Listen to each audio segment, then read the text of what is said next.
ત્રણ વાત અમારી અંતર્ગત માળિયાહાટીના પોલીસ દ્વારા યોજાયો હતો લોક દરબાર ચેમ્બર્સ ઓફ કોમર્સના મહેન્દ્રભાઈ ગાંધી, પાંજરાપોળના ટ્રસ્ટી રાજુભાઈ દેસાઈ, મેડિકલ એસોસિએશનના અમીનભાઈ પઠાણ સહિત શહેરીજનોની ઉપસ્થિતિ રહી હતી। આ તકે ગેરકાયદેસર વ્યાજકવાદી પ્રવૃત્તિ કરતા ઇસમોની જાણકારી આપી લોકોને વ્યાજના વમળામાંથી છોડવાના અપીલ કરતા પીએસઆઈ ગઢવી વધુ ગેરકાયદેસર અને ગુનાહિત કૃત્યોને અટકાવવા અને ટ્રાફિકના પ્રશ્નો હલ કરવા માટે કોઈને પણ છોડવામાં નહીં આવે। આ તકે આજથી અમલમાં આવેલ 3 નવા કાયદા વિશે હેડ કોન્સ્ટેબલ કમલેશભાઈ ડાંગર દ્વારા ઉપસ્થિત લોકોને માહિતગાર કરવામાં આવ્યા હતા। વધુમાં પોલીસ પ્રજાનો મિત્ર છે। કોઈ પણ કાયદેસરની કે ગુનાખોરીના બાબતે 24 કલાકમાં માળિયાહાટીના પોલીસ સ્ટેશનમાં કોઈ પણ સામાન્ય નાગરિક ગમે ત્યારે આવી સંપર્ક કરે છે ત્યારે તાત્કાલિક પગલાં લેવાશે અને કોઈ પણ ચમરબંધીને છોડવામાં નહીં આવે તેવી ખાતરી આપી હતી। આ લોક દરબાર પૂર્ણ કરવામાં આવ્યો હતો। જે કેસની ગુજરાતી સાથે પ્રતાપ સિસોદિયા, માળિયાહાટીના।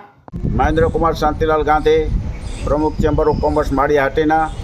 સમગ્ર ગુજરાત રાજ્યમાં ગૃહ વિભાગ દ્વારા સ્વાસ્થ્ય સુરક્ષા 3 વાત અમારી એવા કાર્યક્રમ રાખવામાં આવે છે। જેના ભાગરૂપે માળિયાહાટીના લોકપ્રિય પીએસઆઈ પીકે ગઢવી સાહેબે આજે માળિયાહાટીના પોલીસ સ્ટેશનમાં બહોળી જાહેરાત કરી અને રાખવામાં આવી અને નવા સરકારના જે કાયદાઓ છે એ કાયદાઓની છણાવટ કરવામાં આવી, એનાથી મળતા લોકોને લાભની વાત કરવામાં આવી અને એને અનવ્યે એનું અનુકરણ કરવાની પણ વાત કરવામાં આવી।